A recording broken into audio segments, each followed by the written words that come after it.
예수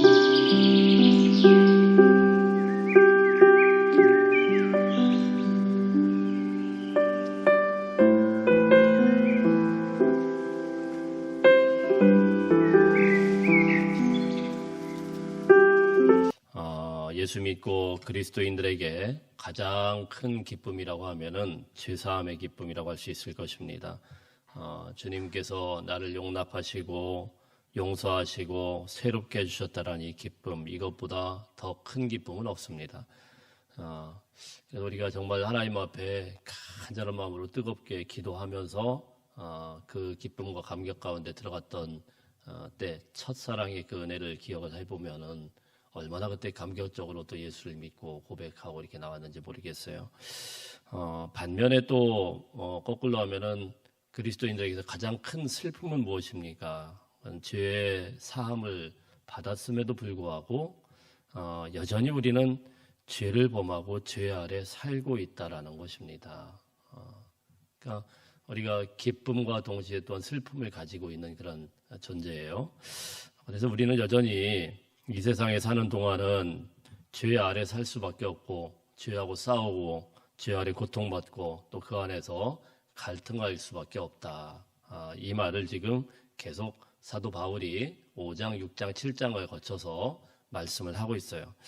그래서 이제 우리가 정직한 그리스도인이라고 하면은 우리가 하나님 앞에서 떳떳하다. 나는 죄가 하나도 없다. 이렇게 주장할 수가 없습니다. 나는 죄사함을 받았는데도 불구하고 여전히 우리 속에서 늘 괴로움이 있고 그러지 말아야 되는데라는 그런 생각이 있는데도 불구하고 번번이 넘어지고 하나님을 닮아가고 싶은 그런 거룩한 마음이 우리 마음속에 늘 있는데도 불구하고 여전히 내 생활은 보니까 이게 쉽게 변하지도 않고 거룩하지도 않고 늘 초라하고 자 이런 모습들이 계속 있게 되는 거예요. 하나님을 열심히 믿어보겠다라고 수도 없이 결심을 했는데 속에서부터 갑자기 이제 불쑥불쑥 성질이 튀어나오고 그죠? 안 하겠다고 이렇게 내가 부흥회 때 은혜 받고는 얼마나 우리가 눈물 흘리면서 결심을 합니까? 그래놓고는 바로 집에 가면 또 옛 성질이 막 나와가지고 또 싸우고 이렇게 저는 안 그런 것 같죠? 안 그래야 되는데 저도 똑같아요. 그러니까 우리가 그런 것들 때문에 늘 갈등을 해요. 그러다 보니까 어떤 마음이 먹습니까? 이거 해봤자 안 되는구나 이런 마음을 먹고 또 거기에 넘어지기도 하고 이런 분들도 있고 그럼에도 불구하고 우리는 또 말씀 앞에 나올 때마다 또 도전을 받고 또 싸우려고 하고 자 이렇게 하면서 어쨌든 그렇게 옛 습성과 또 무너지지 않는 그런 자아들 자 이런 것들 때문에 우리가 예수 믿고 새 사람이 되었음에도 불구하고 늘 갈등하고 어려워하고 있다라는 것이죠. 바울에게도 이 두 가지 마음이 있었습니다. 사도 바울도 얼마나 사도 바울이 또 열심히 살려고 했겠어요. 근데 이 두 가지 마음 때문에 너무 괴로웠어요. 너무 괴로웠고 너무 힘들고 늘 그런 어려움이 있었어요. 그 유명한 사도 바울도 주님의 복음을 그렇게 열심히 전하고 평생 주의 복음에 목숨처럼 목숨 걸고 그 복음을 따라서 살려고 하고 그렇게 애를 썼는데도 불구하고 늘 마음속에서 이 두 마음이 싸우고 있었다라고 이렇게 고백을 합니다. 먼저 7장 22절부터 25절까지 한번 읽어보겠습니다. 7장 22절부터 25절 찾으셨어요? 예, 찾으셨으면 함께 읽어보겠습니다. 시작. 내 속사람으로는 하나님의 법을 즐거워하되 내 지체 속에서 한 다른 법이 내 마음의 법과 싸워 내 지체 속에 있는 죄의 법으로 나를 사로잡는 것을 보는도다. 오호라 나는 곤고한 사람이로다. 이 사망의 몸에서 누가 나를 건져내랴. 우리 주 예수 그리스도로 말미암아 하나님께 감사하리로다. 그런즉 내 자신이 마음으로는 하나님의 법을 육신으로는 죄의 법을 섬기노라. 아멘. 바울의 이 갈등이 쫙 지금 느껴지고 있죠. 속사람은 그렇지 않은데 사도 바울이니까 얼마나 열심히 살려고 했겠습니까? 우리하고는 정말 차원이 다른 하나님에 대한 열심을 가지고 정말 열심히 살아봤는데 살고 있는데도 늘 부대끼는 거예요. 그렇게 주의 복음을 전하고 그렇게 땀을 흘리고 애를 썼는데도 불구하고 늘 부대꼈어요. 그래서 내 지체 속에 한 다른 법이 있고 그 법이 늘 내 마음 속마음에 있는 하나님을 닮아고자 하는 그 마음과 맨날 부딪히고 싸웠다 이렇게 말씀을 합니다. 그래서 곤고한 사람이다. 그래 그리스도인이 곤고하고 피곤한 거는 사실은 여기서 곤고해야 되지 다른 데서 곤고하면 이건 안 되는 거예요. 여러분에게 피곤합니까? 어렵습니까? 그러면 여기서 피곤해야 되는 거예요. 이 싸움에서 사실은 우리가 다른 데서 열심히 놀고 막 피곤하고 이런 데서 피곤한 게 아니고 사실은 그리스도인이라고 하면은 내가 하나님을 이렇게 열심히 닮아가고 싶은데 내가 정말 하나님을 열심히 품고 그 모습을 따라가고 싶은데 따르지를 않아요. 여전히 내 속에서 변하지 않는 것들. 자, 그래서 그것 때문에 늘 실패하고 그것 때문에 또 부딪히고 자, 여기서부터 곤고함이 있어야지고 어려움이 있어요. 여러분 다 그렇게 살고 계시죠? 아무도 아멘을 안 하시네. 이거 곤란한데. 또 이런 말씀들을 보면은 저는 조금은 위로가 돼요. 바울 선생님도 이렇게 사셨구나. 우리 사도 바울도 이렇게 살았다고 하면은 그래, 내가 정말 예수님을 닮아간다라는 거 이게 얼마나 어려운 건가. 또 나의 모습이 또 그렇게 부족한 거 또 어찌 보면은 좀 이해가 될 수 있는 모습이겠구나 이런 생각이 들어요. 그래서 여러분 우리가 한 가지 이단을 확실하게 판단할 수 있는 부분은 뭐냐면은 누군가가 어떤 사람이 이야 나는 정말 죄로부터 자유함을 얻었다 이런 100% 이단이에요. 모든 이단은 다 그럽니다. 나는 거룩하다 깨끗하다 이러면 다 이단입니다. 이거는 깨끗한 사람 없고요 거룩한 사람 없어요. 이단이 아닌 것을 또 판단을 하는 기준도 그래요. 예수 믿는데도 다 죄인임을 고백하면 거기는 이단이 아닐 가능성이 있어요. 다 그렇지 않다는 겁니다. 정말 하나님 앞에 죄인임을 고백하고 철저하게 회개하는 그런 공동체, 이건 건전한 공동체예요. 그런데 주의 말씀을 그렇게 들었는데 듣고 나서 우리는 죄로부터 막 대담해가지고 거룩하다, 성결하다, 막 자꾸 그런 것만 추구한다. 더 열심히 기도하면 거룩해질 수 있다. 더 깨끗하게 더 그냥 열심히 하나님 앞에 나가면 깨끗해질 수 있다. 자, 이렇게 하다가 사람이 신격화되고 이단이 되는 거예요. 예. 자, 어쨌든 오늘 이 말씀을 조금 살펴보겠는데 사실 이 로마서 말씀 굉장히 어렵고 딱딱해서 사실 저는 다른 데 강해 설교는 많이 했는데 로마서 강해 설교는 아직도 좀 미루고 있어요. 제가 조금 더 목사로서 좀 짬밥이 좀 쌓이고 굉장히 중요한 말씀이지만은 이거를 그냥 가르치는 것과 설교하는 건 또 다른 문제예요. 그래서 이 설교를 할 때마다 상당히 좀 부담스럽긴 한데 오늘 이 부분에 대해서 조금 같이 한번 나눠보기를 원합니다. 자, 그러나 또 굉장히 중요한 말씀이죠. 사도 바울도 이 말씀으로 계속 고민하고 있다라는 생각을 하면서 자, 이 말씀 가운데서 어떻게 할까라는 내가 하나님의 법을 지키고 싶은 속사람, 속마음이 있는데 그것을 통해서 주의 복음을 전하기 위해서 바울이 얼마나 정말 바울처럼 산 사람이 누가 있습니까? 그렇게 치열하게 살았는데도 불구하고 여전히 죄의 법이 계속 괴롭히니까 이 세상에 사는 동안은 이 수고에서부터 벗어날 수가 없어요. 그래서 이 싸움이 너무 힘들게 만들고 너무 어렵게 만들어요.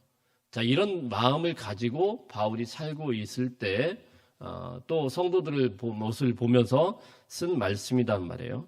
그럼 어떻게 해야 되냐? 이 마음을 하나님이 알고 계실까요? 모를까요? 알고 계셔요. 정확하게 알고 계세요.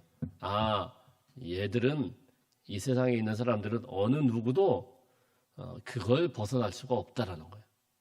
절대로 의롭게 완전하게 그것에서부터 그 고통에서도 벗어날 수 없다라는 거예요. 그럼 하나님이 어떻게 하실까요? 하나님께서 그걸 아시기 때문에 그리스도를 통하여서 우리에게 하나님의 은혜를 한량없이 부어주시고 흘러 보내주셨다라는 거예요. 자, 그래서 그 표현을 뭐라고 하냐면은 계속 사실 3장, 4장 오면서 그런 표현을 하는데 5장 20절 말씀, 5장 20절 말씀 한번 읽어보겠습니다. 5장 20절 시작. 율법이 들어온 것은 범죄를 더하게 하려 함이라. 그러나 죄가 더한 곳에 은혜가 더욱 넘쳤나니. 이해가 되시죠? 예. 죄가 더한 곳에 이게 죄가 자꾸 넘치면은 하나님께서 그거를 완전히 압도할 수 있는 은혜를 부어주세요. 그게 바로 예수 그리스도를 통하여서 우리에게 부어주시는 은혜예요. 예. 그게 무효화시켜버리는 거예요. 사실은 우리는 죄의 법에서 벗어날 방법이 없어요. 바울도 마찬가지고 수많은 그리스도인들이 그 금욕 생활을 하면서 뭐 금식도 해보고 뭐 자기 몸을 때리기도 해보고 뭐 이렇게 해봐도 못 벗어나요. 못 벗어나니까 하나님께서 어떻게 하시냐면은 정말 그것을 그 죄를 그냥 무효화시킬 수 있을 정도로 어떻게 합니까?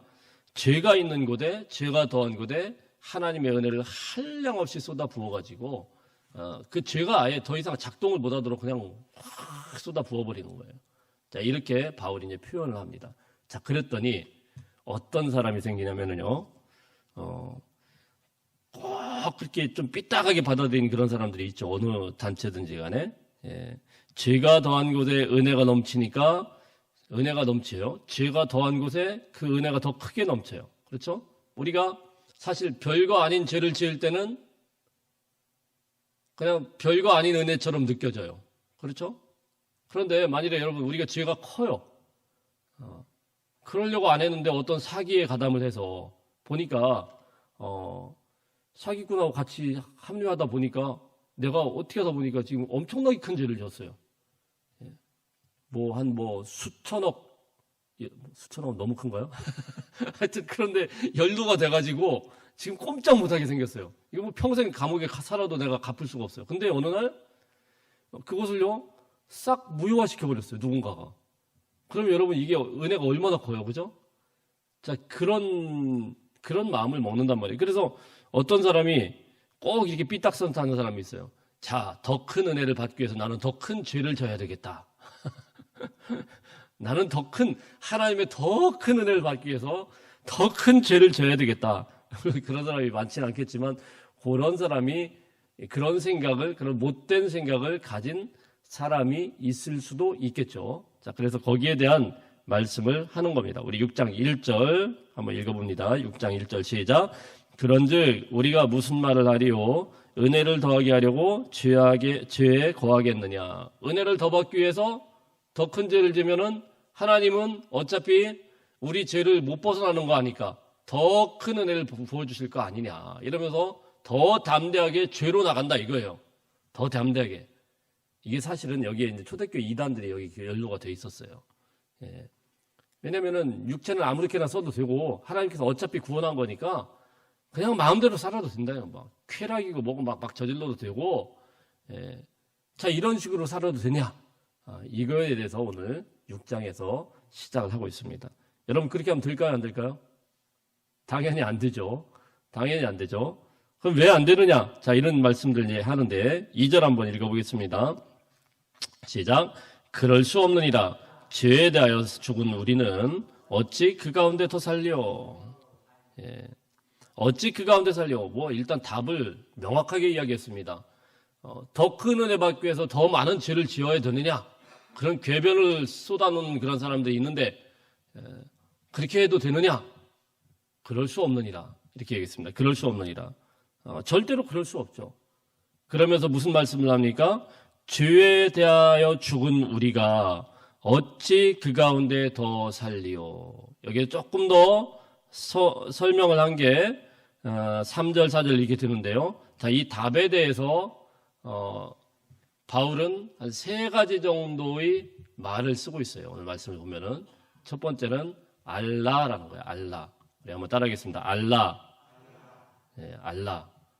알라가 아니고요. 아라라는 거예요. 아라라. 그노시스라는 거죠. 알라. 알라. 예. 알아야 된다. 자, 두 번째는 뭐냐면은 여기라라는 거예요. 여기라 시작. 여기라. 예, 여기라는 거예요. 세 번째는 드려라. 이 3가지로 설명을 하고 있어요. 그럴 수 없느니라 그러고 그러면 우리가 어떻게 살아야 되느냐? 첫 번째는 이 죄의 법에 우리가 지배받지 않기 위해서 첫 번째는 알아야 된다는 거예요. 알아야 된다. 이 알아야 된다라는 말을 한 3번 정도로 3절 또 6절 9절 계속 이렇게 반복해서 말씀을 하고 있는데요. 알아야 된다는 거예요. 먼저는 무엇을 알아야 됩니까? 3절 말씀해 보니까 우리가 죄에 대해서 죽은 사실을 알아야 된다는 거예요. 우리는 죄에 대해서 죽었어요. 이미 죽었다는 사실을 알아야 되는 거예요. 이미 죄가 우리 안에서 죽었다라는 것은 죄가 작동을 할 수 없는 그런 존재라는 것입니다. 이걸 우리가 잘 알아야 됩니다. 죄가 더 이상 우리에게 아무런 작동을 못하니까 우리는 그럼 죄에서부터 벗어났네? 이게 이단이란 말이에요. 죄가 죽었다고 해서 아무런 작동을 하고 않고 나는 아무것도 안 해도 죄가 아니다. 이런 게 아니고 아직도 죄는 우리 안에서 살아있어요. 그리스도인이 구원을 고백을 받고 나서도 여전히 우리는 유혹을 받고 넘어집니다. 거기서 계속 넘어지고 유혹받고 끊임없이 그렇게 죄는 살아있지만 우리가 무엇이에요? 머리로는 지식으로는 우리는 이미 그게 끝났다라고 알고 있어야 된다는 거예요. 어렵죠? 굉장히 어렵죠? 이제 되게 어려워졌어요. 머리로는 지식으로는 우리는 죄는 끝났다라는 걸 알고 있어야 된다는 거예요. 그래서 여러분 우리가 죄에 대해서 죽었다라는 이런 말들을 굉장히 많이 듣는데 이 말을 우리가 흔히 오해를 합니다. 죄에 대해서 죽었으니까 나는 그냥 아무렇게나 해도 이 죄에 대한 것은 평가를 안 받아. 구약은 다 끝났어. 하나님의 은혜로 다 끝났어. 이게 나는 죄를 아무렇게나 막 져도 사기를 치고 거짓말을 해도 하나님 앞에 회개만 하면 다 끝이야. 그럴까요? 아니에요, 여러분. 아니에요.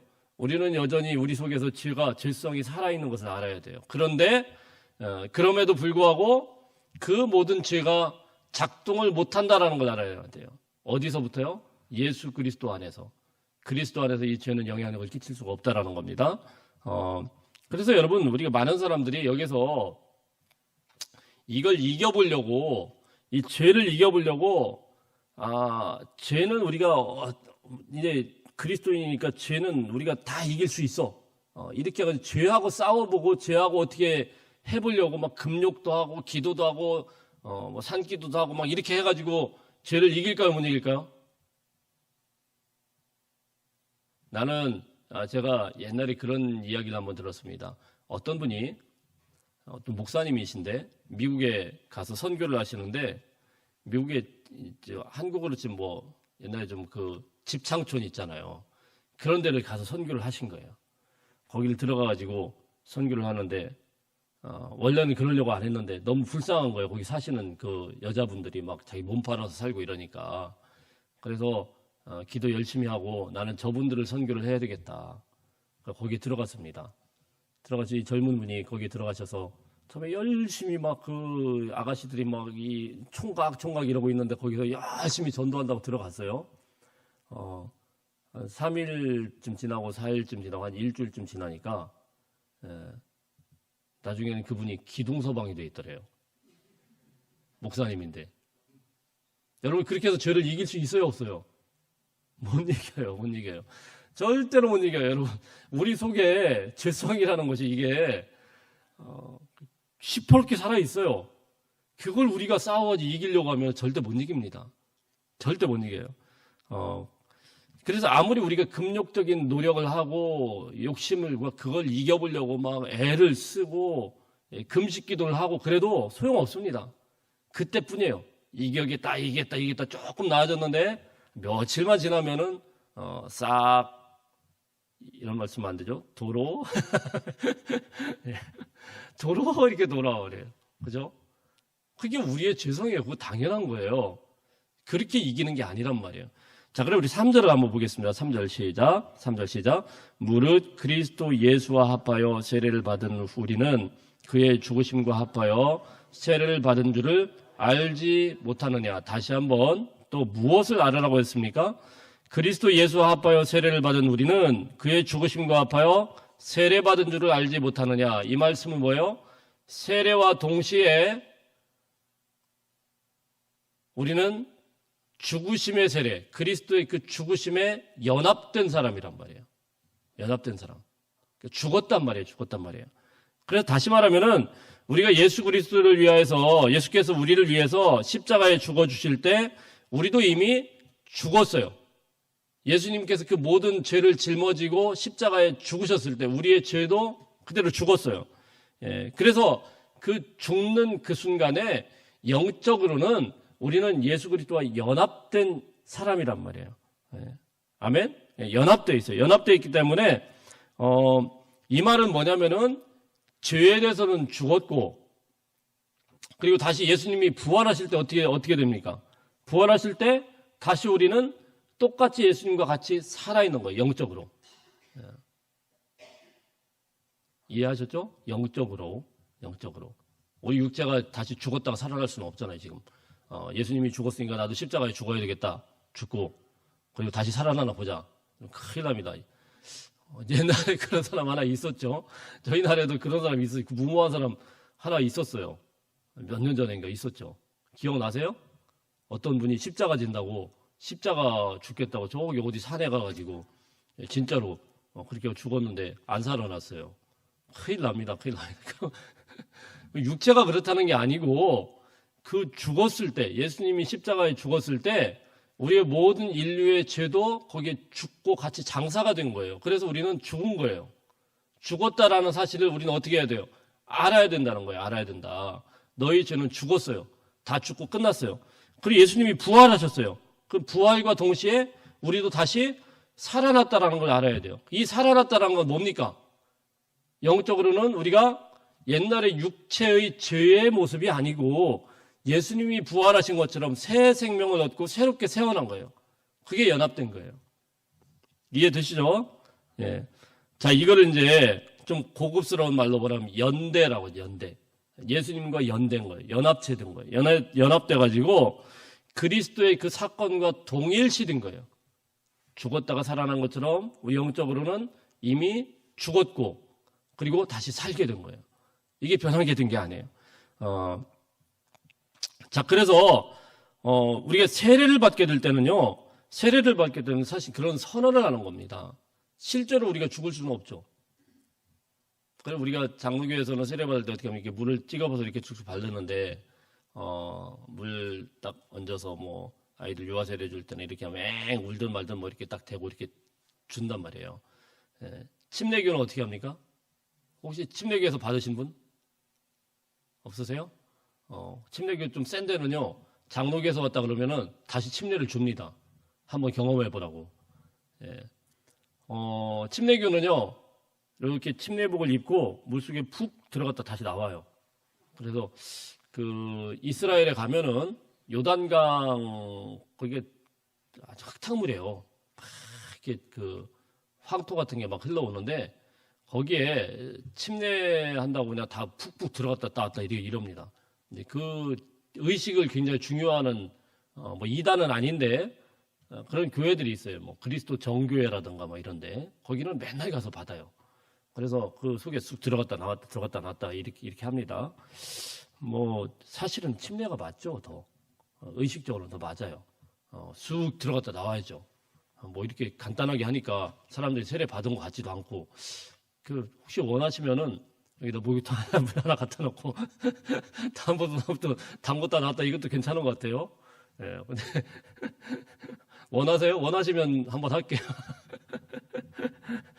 침례가 사실은 맞는 거예요. 틀린 게 아니에요. 침례가 잘못됐다는 게 아니고, 그게 더 맞긴 맞는 건데, 그래서 이런 상징을 하는 겁니다. 이게 쑥 들어갔을 때는 이미 물에 잠기면 사람이 살아요, 죽어요? 죽죠. 물에 잠김과 동시에 네 죄는 다 죽었다라는 말입니다. 그 다음에 어떻게 해요? 죽고 끝나요? 일어날 거 아니에요. 뻘떡 일어날 거 아니에요. 그랬더니 그 말은 뭐예요? 다시 너는 이제 새 생명으로 살아났다. 이런 의미를 갖고 있다라는 말입니다. 그래서 이것을 뭐라고 합니까? 그리스도와 합하여 이렇게 하는 거죠. 4절 한번 보겠습니다. 4절 시작. 그러므로 우리가 그의 죽으심과 합하여 세례를 받음으로 그와 함께 장사되었나니 이는 아버지의 영광으로 말미암아 그리스도를 죽은 자 가운데서 살리심과 같이 우리로 또한 새 생명 가운데서 행하게 하려 함이라. 아멘. 예, 아주 이해가 잘 되시죠? 예, 그리스도와 합하여서 장사되었다. 세례를 받는 것은 그 장사된 것을 상징적으로 말씀을 하는 거죠. 그러니까 이런 건 다 상징이에요. 예수님께서 성찬을 베푸실 때 어떻게 합니까? 성찬식을 할 때 포도주를 따라서 이것은 나의 피 곧 언약의 피니라 이랬을 때 이게 진짜 피인가요? 아닌가요? 옛날에는 이걸 진짜 피로 믿었단 말이에요. 진짜 피로. 아, 이게 진짜 피구나. 이렇게 믿는 사람들이 있었어요. 그리고 어떤 천주교에서도 지금도 아마 천주교에서 일부 그렇게 믿는 사람도 있어요. 이게 포도주이긴 한데 이걸 마심과 동시에 이 속으로 들어 그리스도의 피가 진짜 피가 된다. 이렇게 믿는, 굉장히 웃기는 얘기지만 하여튼 그렇게 믿고 있습니다. 믿으면 또 그걸 어떻게 우리가 증명할 수는 없잖아요. 사실 포도주가 들어가서 피도 되긴 되니까. 자, 그렇게 믿어요. 그러나 우리 보통 교회에서는 그렇게 안 하죠. 이거 상징이죠. 상징. 자, 그런 것처럼 이 세례나 침례나 이런 거 다 상징이란 말이에요. 이 상징을 우리가 잘 알아야 돼요. 우리가 세례를 받을 때는 이미 옛 습관들, 옛 생활들은 다 어떻게 된 겁니까? 쑥 들어감과 동시에 죽은 거예요. 살아있으면 안 돼요. 다 죽어버린 거예요. 그리고 어떻게 됩니까? 다시 일어나면은 예수님이 부활했듯이 나도 뻘떡 일어난 거예요. 이제는 새로운 사람으로 된 거예요. 이런 상징으로 우리가 세례를 받는단 말이에요. 자, 이것을 어떻게 하라는 겁니까? 너희가 알아야 된다. 무엇을 알라는 겁니까? 너희가 지금 있는 것은, 너희가 지금 살고 있는 것은 옛사람은 다 죽었고 이제는 예수님이 부활하신 것처럼 그 연합된 그런 모습으로 새 사람, 새 생명으로 살고 있다는 것을 너희가 알아야 된다. 먼저 알라는 거예요. 알라. 다시 한번 해보기 따르겠습니다. 알라신이 아니고 알라. 이거 알아야 돼요. 이걸 먼저 알아야 돼요. 이걸 아는 게 되게 중요해요. 옛사람은 죽었고 이제 새로운 신분, 새로운 삶, 새 사람이 되었다. 자, 그래서 이 그리스도인들이 왜 이렇게 신앙을 성장을 못하고 죄를 이기지 못하느냐? 이런 정체성이라고 그럽니다. 내가 어떤 정체성을 갖고 있는지를 인식을 못해요. 내가 어떤 존재인지라는 것을 아는 사람과 모르는 사람이 차이가 많아요. 내가 이제는 하나님 안에서 새로운 사람이 되었고 새로운 신분이 되었다는 걸 아는 데서부터 우리가 출발을 해야 되는데 그거를 인식을 못하니까 자꾸 옛 것들, 옛 생활들을 자꾸 그리워하고 좋아하고 자꾸 거기로 돌아가는 거예요. 한국이 이제 선진국이 돼가지고 세계를 선도해가고 있습니다. 그죠? 틀림없는 사실이에요. 선도해가는 부분이 많이 있습니다. 기술하면 지금 한국이고 또 시민의식도 굉장히 많이 성숙했습니다. 옛날과 달리. 근데 제가 호주에 살아보니까 어떤 분들 중에 일부 이분들이 이민 오신 막 40년 이럽니다. 사고방식이 언제냐면 40년 전 한국을 생각을 해요. 그러니까 뭐라고 생각을 하냐면은 한국 사람은 어차피 안 된대요. 고개를 절레절레 흔들면서 60년대, 70년대 그 생각을 하시는 거예요. 어차피 안 된대. 한국 애들은 어차피 그냥 그럼 무슨 말씀을 하시는 굉장히 부정적으로 생각해요. 아니 본인도 한국 사람이시면서 그러면서 말씀을 하시는 게 일본 사람들은 깨끗하대요. 제가 일본 사람들이 더럽다는 게 아닙니다. 일본 사람들 깨끗하죠. 당연히. 일본 가면 거리마다 깨끗하죠. 한국도 그거 못지않게 깨끗합니다. 그렇게 말씀을 드리면 아니래요. 아니래요. 그래서 이분들이 왜 그렇게 자꾸 그렇게 부정적으로 보실까? 한국 사람인데 한국을 좀 다녀오시면 좋겠다. 아니래요. 자기가 본 한국은. 그러니까 또 다녀오셔도 그렇게 얘기를 하시더라고. 다녀오시고 나도 뭘 보냐면 곳곳에 쓰레기가 넘친대요. 당연하죠. 쓰레기 봉투 놓는데 쓰레기가 안 넘치면 어떻게 합니까? 다 쓰레기 있죠. 근데 옛날에 한국하고 지금하고는 많이 다른데 제가 볼 때는 전혀 다른 한국인데 그런데도 자꾸 옛날 생각하면서 아주 무질서한 사람들이고 아주 더러운 사람들이고 말 안 듣고 막 이렇게 한대요. 한국 사람들이.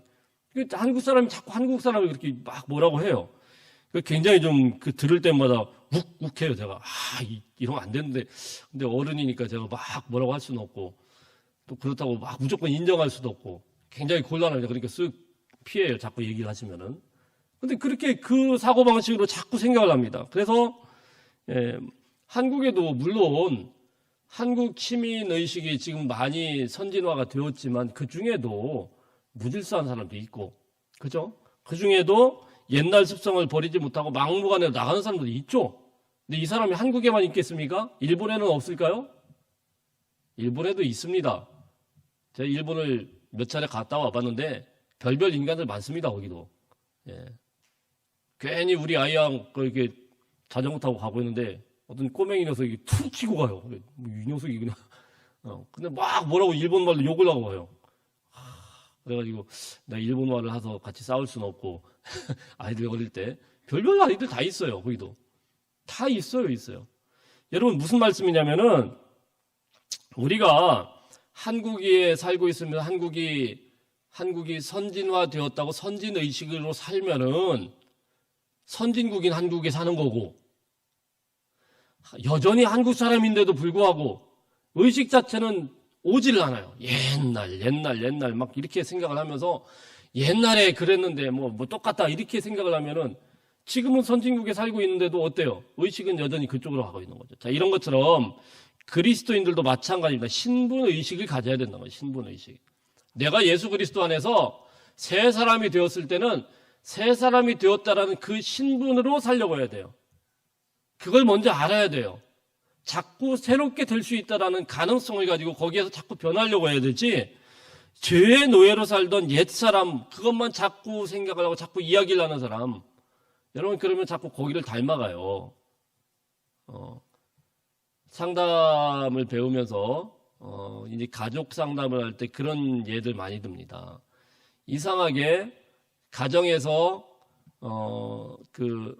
알코올 중독자가 있는 그런 가정이 있으면은, 거기에서 아들이나 뭐 딸이나 이런 사람들이 그걸 보고 자랐을 거 아닙니까? 아버지나 어머니가 막 알코올 중독으로 막 가정을 완전히 그냥 풍비박산 만들면은, 그러면은 결심을 합니다. 나는 절대로 아버지처럼 알코올 중독하지 말아야겠다. 절대로 술을 안 먹어야겠다. 끊어야 되겠다. 그래서 그 결심대로 사는 사람이 극히 드물어요. 알코올 중독을 나는 그래도 살지 않겠다 했는데 결국 나중에 알코올 중독이 돼요. 그 아버지가 어머니가 또 이상하게 또 바람 나가지고 막 이렇게 좀 집안이 안 좋아졌던 그런 집안에서 나는 절대로 저런 집안 안 만들겠다 이렇게 결심을 여러 번 했는데도 꼭 그런 집안에 드는 경우가 꽤 많아요. 오히려 어떤 집안이 계속 그렇게 가느냐? 그리고 이걸 우리가 성경에서 뭐 가계의 뭐 저주다 뭐 이러겠는데 가계의 저주가 아니고 거기에 대해서 아주 건전한 가정에서 전혀 아버지 어머니가 아주 건강하게 잘 사니까 술에 대해서 잘 관심도 안 가지고 그냥 크게 별로 거기에서 크게 영향을 안 받아요. 이런 가정이 오히려 어떻게 되겠습니까? 더 나중에는 그런 건강한 가정으로 갈 가능성이 아주 높아요. 무슨 말씀이냐면은 죄에 대해서 우리는 절대로 죄 짓지 않겠다 막 이렇게 하고 죄 자꾸 이러잖아요. 죄라고 자꾸 뱉어내는 그 순간 우리가 오염돼요. 관심을 갖게 돼요. 저놈 나쁜 놈이야 이러면서 그러면서 자꾸 거기에 대해서 관심을 가져요. 어떤 분들이 그래요. TV 보면 TV에 온갖 죄가 많다고 이래가지고 막 온갖 이혼하고 온갖 나쁜 것들이 있으니까 TV를 켜놓고는 주여 저 TV에 있는 저 사람들이 죄인인데 용서해 주십시오. 주님 막 이렇게 기도한다고 하면 여러분 생각을 해보세요. TV 끄면 되잖아요. 왜 그걸 자꾸 쳐다보고 자꾸 그렇게 기도를 해요? 안 보면 되지. 그래요, 안 그래요? 관심 안 가지고 끄면 되죠. 그걸 왜 자꾸 TV 켜놓고 막 쥐어쥐어 이럽니까? 요즘 영화 산업이 어쩌고 막 굉장히 막 선정적이고 안 좋다 그러면은, 영화 안 보면 되죠. 관심을 안 가지면 전혀 그 가능성이 없죠. 그러니까 무슨 말씀이냐면, 그리스도인이면은 그리스도의 신분으로서 옛 습성들, 옛 죄들, 자, 이런 거에 자꾸 연루되지 말라는 거예요. 아멘? 거기에 자꾸 관심을 가지면 가질수록 어떻게 됩니까? 자꾸 죄의 습성으로 따라가요. 왜 우리 속에서 이 죄가 꿈틀꿈틀거리다 가만히 있다가 거룩하게 자꾸 말씀을 보고 이렇게 있다가 갑자기 거기에 쑥 연루되면 보는 순간 어떻게 됩니까? 죄예요. 듣는 순간 죄예요. 접촉하는 순간 죄예요. 그러니까 그렇게 하지 말고 어떻게 하랍니까? 알라. 너희가 알라. 너희가 어떤 신분인지 알라라는 거예요. 우리 한번 다시 따라하겠습니다. 알라. 아는 게 굉장히 중요해요. 알라. 예, 알라. 두 번째는 뭡니까? 11절 한번 보겠습니다. 11절 시작. 이와 같이 너희도 너희 자신을 죄에 대하여는 죽은 자요 그리스도 예수 안에서는 하나님께 대하여는 살아있는 자로 여길지어다. 두 번째는 뭐예요? 여기라. 우리 따라하겠습니다. 여기라. 여기라는 말은 회계사들이 사용하는 게 전문 용어라고 합니다. 우리 계정에 현금이 입금이 되면은 그 숫자 보고 어떻게 돼요? 아, 이거는 현금이다. 이렇게 여기는 거죠. 사실은 돈이 아니죠. 통장에 짝짝짝 찍히면 그건 돈은 아니죠. 근데 그걸 어떻게 합니까? 아, 이건 돈이구나. 우리 여기죠. 자, 이런 거란 말이에요. 그래서 이거는 사실 분명히 사실입니다. 가짜가 아니에요. 근데 이 종이떼기지만은 진짜 돈은 아니면 그 숫자가 돈이에요, 아니에요? 돈이죠. 통장에 찍혔는데 이게 돈이죠. 우리는 아, 이게 돈이구나 이렇게 여기죠. 그게 가짜가 아니란 말이에요. 자, 무슨 말이냐면은 우리가 하나님에 대해서 이미 이렇게 선언된 이런 말들은 가짜가 아니고 사실에 근거된 실제로 그렇게 되었다라고 여기라라는 거예요. 이걸 조금 더 다른 말로 하면 의식화라는 거. 자, 11절 다시 보면은 죄에 대하여는 죽은 자로 여겨야 된다. 이런 거죠. 죄에 대하여는 죽은 자로 여겨야 되고 하나님에 대하여는 산 자로 여겨야 된다라는 거예요. 실제는 죽지는 않았지만 여기라는 거예요. 죄에 대하여는 나는 죽은 자다. 이거는 가짜가 아니고 사실이다. 아시죠? 자, 그래서 우리가 죄 지을 일이 생길 때마다 죄에 유혹될 때마다 무엇을 여겨야 됩니까? 나는 죄에 대해서는 죽었다. 이렇게 여기라는 거예요. 나는 죄에 대해서는 죽었다. 우리 한번 따라하겠습니다. 나는 죄에 대해서는 죽었다. 자, 이렇게 해가지고요. 자신을 그 죽은 자리에다 딱 갖다 놔야 돼요. 그렇게 하라는 거예요.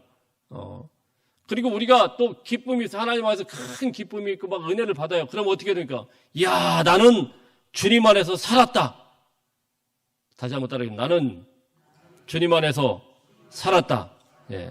자, 이것을 우리가 끊임없이 자의식 속에서 의식화시켜야 되고 여겨야 된다는 거예요. 예. 이 바울이 그런 이야기를 하는 겁니다. 첫 번째는 알아야 되고 두 번째는 여겨야 된다. 여겨야 된다. 되게 유명한 그런 예화가 하나 있죠. 거지와 왕자의 이야기입니다. 어느 날 왕이 가다가 거지를 하나 봤어요. 근데 아주 잘생긴 거지예요. 근데 얘가 아주 잘생기고 이쁘게 생겨서 너 오늘부터 우리 집에 와가지고 너는 오늘부터 거지가 아니고 왕자로 살아라. 자, 이렇게 이제 왕이 명령을 했어요. 그러면은 얘는 이제부터 왕자죠. 시녀들이 다 따라 붙고 거기에 이제 많은 신하들이 따라 붙었어요. 이 거지가 왕자가 딱 되니까 그게 좀 영 거추장스러운 거예요. 그래서 어떻게 합니까? 잠을 자야 되는데 침대가 이게 불편한 거죠. 그래서 밤에 나갑니다. 자꾸 신하들이 막 와가지고 어디 가세요, 왕자님? 아, 나 이거 잠자리 불편해. 여기 잠 못 자겠다. 나는 원래 살던 그곳에 가야 거기 들판에서 자야 나는 잠이 온다. 그래서 나가서 자요. 아니, 왕자님 그럴 필요 없습니다. 여기서는 그냥 여기서 주무시면 되는데. 아니야, 나는 불편해. 나가서 자겠어. 그래서 이제 나갔습니다. 그리고 또 아침이 돼가지고 다시 이제 대궐 밖으로 막 나가요. 근데 왜 또 뛰쳐나가냐 그래 물어봤더니 아, 나는 여기 불편하다. 난 여기 불편해. 나는 원래 내가 씻는 장소가 있는데 저기 다리 밑에 냇가에서 씻어야 되니까 난 거기서 씻고 오겠다. 자, 이렇게 이제 거지가 자꾸 거기로 가는 겁니다. 그럼 여러분, 이 사람은 왕자인데 어떻게 돼요? 자꾸 자기 자신을 뭘로 여기는 거예요? 거지로 여기는 거예요. 그럼 거지처럼 사는 거예요. 우리는 하나님으로부터 받은 하나님의 구원이 너무 커가지고 하나님의 자녀가 됐는데 어떻게 돼요? 우리도 하나님의 자녀의 신분으로서 여기면서 그렇게 살아야 되는데 그렇게 살지 않고 자꾸 그 습성으로 살려고 하는 거예요. 옛날 습성. 그걸 자꾸 나는 죄인이요. 내가 죽어야지. 자꾸 거기로 물론 틀린 말은 아니죠. 그렇게 살면 됩니까? 안 됩니까? 그렇게 더 이상 살 필요가 없다라는 거예요. 그러니까 나는 죄인이지만 죄가 나를 지배하는 것이 아니고 이제는 그리스도 안에서 새 생명을 얻었고 나는 이제 어떻게 돼요? 이제는 하나님 나라의 아들로서 입양된 거니까 그렇게 여기고 살면 된다라는 겁니다. 그래서 무슨 의식을 가져야 됩니까? 나는 하나님의 아들이다. 나는 하나님의 딸이다. 자, 이런 자의식 속에 자꾸 살아야 된다. 그러니까 의식화를 자꾸 시키라는 겁니다. 크리스찬이 그래서 뭐 어떻게 해서 의롭게 된다라는 것보다도 이런 의식 속에서 자꾸 죄에 대해서 생각할 때마다 어떻게 합니까? 나는 죄는 죽었는데, 나는 죄가 아닌데. 자, 그렇게 하고 어떻게 해야 되겠습니까? 그걸 끊어내든가 피하든가 이렇게 해야 돼요. 내가 굉장히 대단한 사람이다. 그래가지고 거기 죄 속으로 뛰어 들어가지고 이렇게 하려고 하면 안 됩니다. 아까 목사님처럼 거기 가가지고 나는 이길 수 있어. 이러면 안 됩니다. 큰일 납니다. 사람들마다 사실 약한 부분이 다 있어요. 그걸 인정할 수 있어야 돼요, 사실은. 그래서 또 상담 얘기를 하면은 상담에서 할 때는 어떤 분은요, 돈의 유혹에 크게 안 넘어가는 분이 계신데 돈만 보면은 자꾸 돈에 이렇게 관심 가지는 분이 있어요. 그런 사람들이 돈 문제를 가진 사람을 상담을 할 수 있을까요, 없을까요? 쉽지 않아요. 쉽지 않습니다. 그리고 어떤 분은 성적인 부분에 있어가지고는 그냥 무덤덤하게 잘 넘어가는 분이 있는데 어떤 분은 거기 관심이 굉장히 많아요. 자, 그런 분은 또 거기에 대해서 상담을 못해요. 그래서 상담을 할 때는 어떤 분이 이 케이스에 따라 내가 이분을 잘 감당을 못할 때는 상담을 안 하고 피합니다. 상담과 끝까지 책임 안 져요. 이런 케이스는 잘하는 다른 분한테 보내면 좋겠다. 그래서 보냅니다. 그게 잘하는 상담이에요. 무슨 말씀이냐면은 우리가 죄에 대해서도 똑같아요. 이걸 싸워서 이기려고 하는 게 아니고 문제가 생기고 이거 내가 좀 위험하다 싶으면 나는 죄에 대해서 죽었는데 그리고 얼른 그걸 도망치고 피하는 게 상책이지 거기에 자꾸 끼웃끼웃거리면서 이렇게 보고는 저거 나쁜 놈들인데 자 이렇게 되면 돼요 안 돼요? 그럼 우리도 같이 오염된단 말이에요. 오염돼요. 자꾸 오염되기 때문에 오늘 그렇게 말씀을 하는 겁니다. 자, 마지막은 뭐냐면은 드리라라는 거예요. 드리라. 우리 따라하겠습니다. 드리라. 12절 13절 한번 읽어봅니다. 시작. 그러므로 너희는 죄가 너희 죽을 몸을 지배하지 못하게 하여 몸의 사욕에 순종하지 말고 또한 너희 지체를 불의의 무기로 죄에게 내주지 말고 오직 너희 자신을 죽은 자 가운데서 다시 살아난 자같이 하나님께 드리며 너희 지체를 의의 무기로 하나님께 드리라. 아멘. 우리의 전 존재를 하나님께 드리라는 거예요. 할렐루야. 사실 이게 제일 중요한 거죠. 그런데 어렵죠. 그래서 사도 바울이 뭐라고 이야기합니까? 우리는 사나 죽으나 주님의 것이로다. 바울이 그렇게 이야기하는 거예요. 하나님 앞에 드려진 존재예요.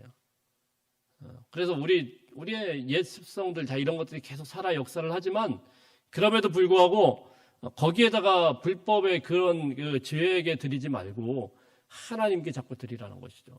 우리 하나님 앞에 시간을 드리고 우리 또 정성을 드리고 또 마음을 드리고 자 이렇게 해서 하나님 앞에 자꾸 드려야 드리고 그렇게 드리고 이렇게 해야 어떻게 됩니까? 이 죄에서부터 우리가 이겨낼 수 있다는 것이죠. 그리고 그것이 우리를 주장하지 못하리니 자 14절 읽어보겠습니다. 시작. 죄가 너희를 주장하지 못하리니 이는 너희가 법 아래 있지 아니하고 은혜 아래 있습니다. 할렐루야. 이 말은 무슨 말이냐면은 죄의 법이 너희가 주장하지 못하게 한다는 것은 이제 그리스도의 은혜 앞에 우리가 자꾸 드려지게 되면 그 은혜의 법이 우리를 새롭게 해서 죄의 법을 몰아내게 된다는 거예요.